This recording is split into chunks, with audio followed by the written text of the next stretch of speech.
Okay, so for those of you who have the SM-120 in the traditional version, which uses the liner-backed type of labels, and what I mean by that is you have the label and then you have the backing paper. It's a little bit of a different process to install the labels, still super easy. So let me get the camera repositioned and we'll show you how to do it.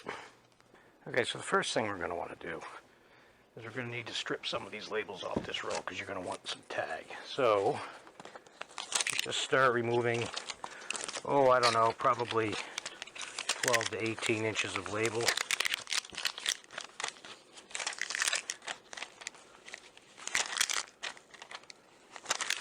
Now that should be okay, so that you've got just plain backing paper. You can see the label starts here. So we'll start with that. Okay, now that you've prepared your labels, you just want to push this little button here. You're going to want to hold on to the scale, so when you swing over there and push that, you'll feel it unlatch. Just slide it out.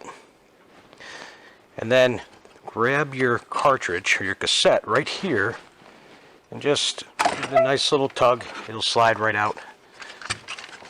Nice and easy. Now you're ready to go. Okay, something really interesting we want to talk about with these cassettes. Now, if you look, when you turn the cassette around, you'll see there's actually a handy little instruction label right there, which some people will take and they'll go, oh, okay, this is easy enough. We know how to do it. The problem is this top diagram, and it's difficult to get on film, but this top diagram is for actual receipt paper, not for labels. The bottom one down here, which is very difficult to see, can't really get that in there. That bottom one, that's the label one. So this one down here. So what happens is they'll feed the rollers, the labels under this roller here, like that.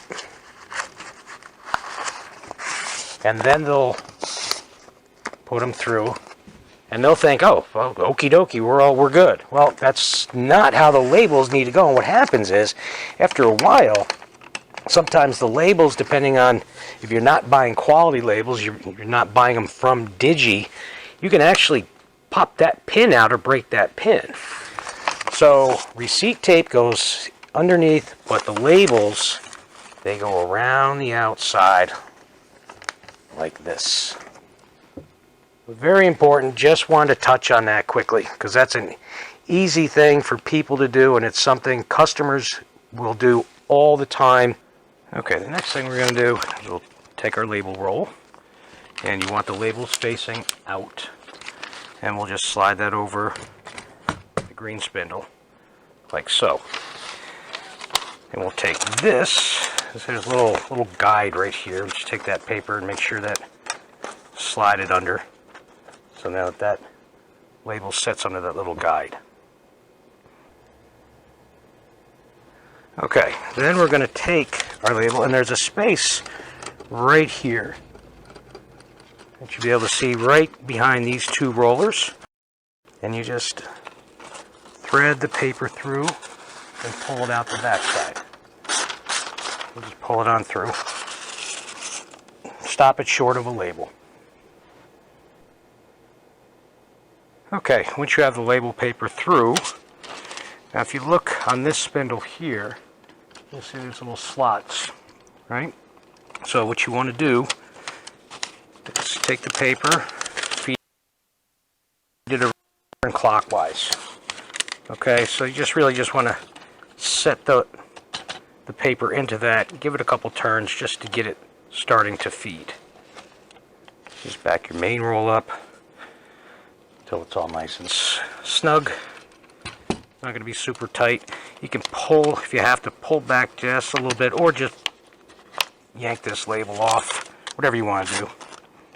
That's the problem with the traditional labels, is there's quite a bit more waste than there is with the linerless.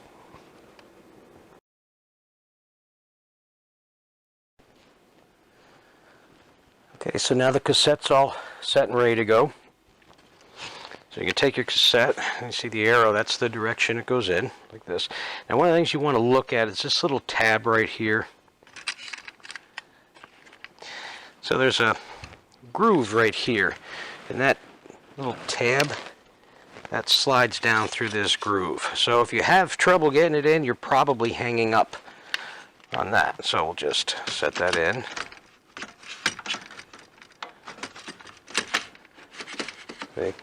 It's seated over here on this tray, so this sits in here. That, and then this.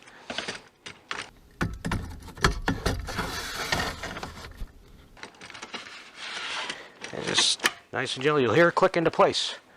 No need to force it, and don't slam it, don't jam it. This is delicate equipment. So we'll shut the door. And we'll just feed a couple labels out. Everything seems to be working all right.